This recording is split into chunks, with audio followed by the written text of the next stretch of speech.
of our Chapter 4 audio lectures. So in this one, we're looking at the muscles and the nervous tissue. So parts 1 and 2 were on the epithelium and the connective tissue. And again, those are the main parts of the chapter. Those are the ones with all the different categories that you want to really make sure you're familiar with. Part 3 is going to be really short because we just have the 3 types of muscle and then just the nervous tissue. Here is our muscle tissue, and again, we're mostly dealing with body movement. So these are going to be highly cellular. They're going to be well vascularized, which means they're going to need a lot of energy to perform their functions.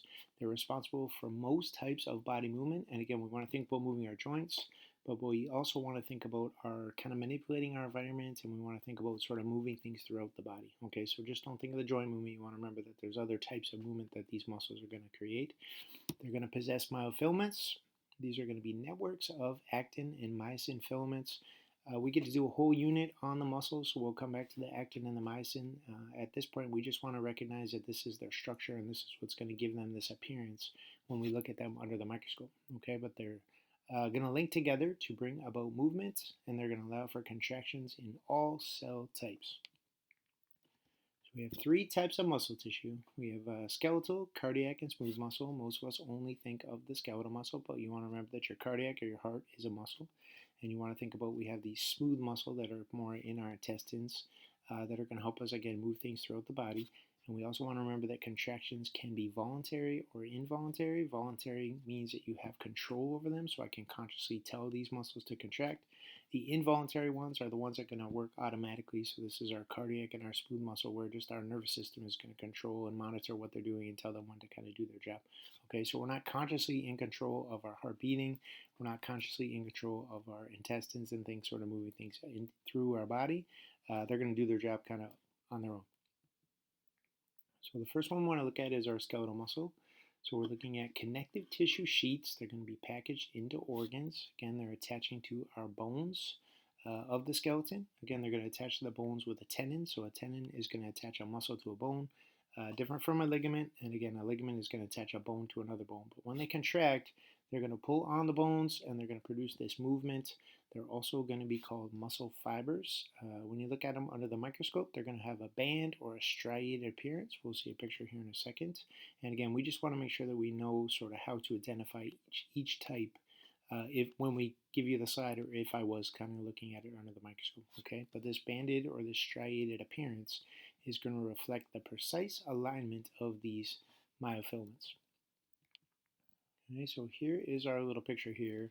And again, this is our skeletal muscle. Okay, so if this picture comes up on your lab practical, you want to put skeletal muscle. And again, I can see all these striations. And again, those are created by that pattern of that actin and that myosin. Okay. And now we want to move on to our cardiac muscle, found only in the walls of the heart. So cardiac muscle is only going to be found in the heart. Sometimes people mix that up a little bit. Contractions are going to help propel blood through the blood vessels to all parts of the body. And again, this is how we just get nutrients to all the different parts of the body, get waste out of all the different parts of the body. They're going to be also striated, okay, like skeletal muscle, but they're going to differ structurally. So they're going to be generally unnucleated. If you do see a nucleus, it's going to be centrally located. And this is the most important thing, is this intercalated disc. So again, as you're looking at it on the microscope, you want to look for those distinctive features. The cardiac muscles are going to be the only ones that have this intercalated disc. And again, we're using this to sort of bind these branching cells. So let's look at a picture of the cardiac muscle here too. So this is a picture. Again, you're going to put cardiac muscle if you see this image.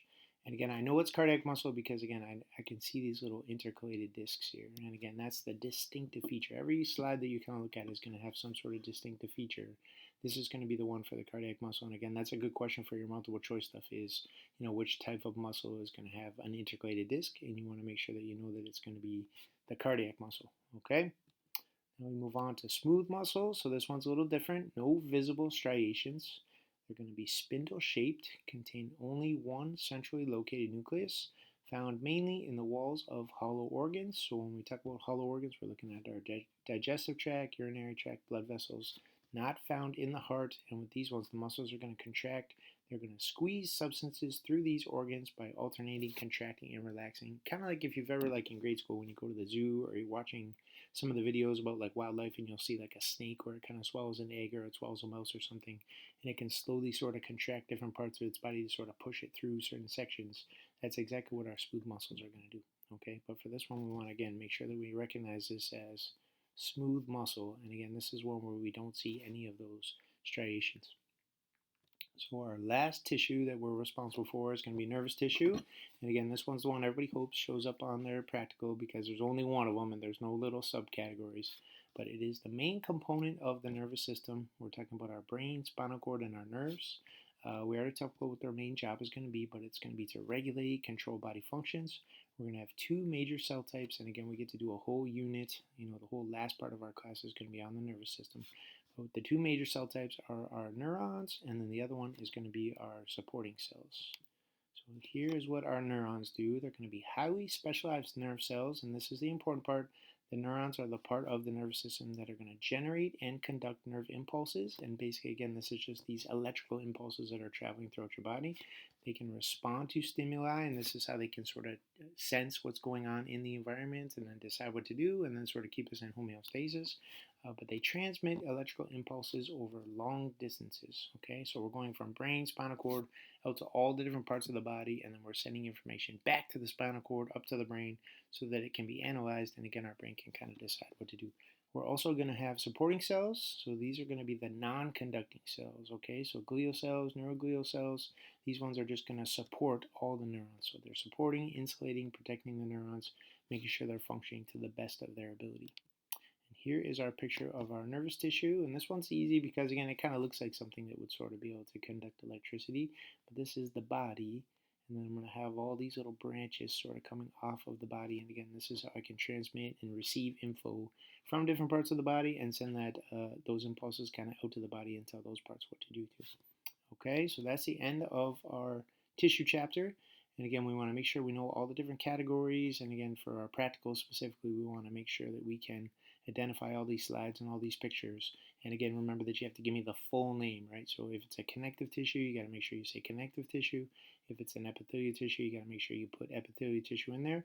The muscle ones are easy because it's just skeletal, cardiac, and smooth muscle. And then the nervous tissue is good because it's just the one, it's just the nervous tissue. Okay? So then after this one, we'll be on to chapter 5, and then we'll be ready for our first unit exams.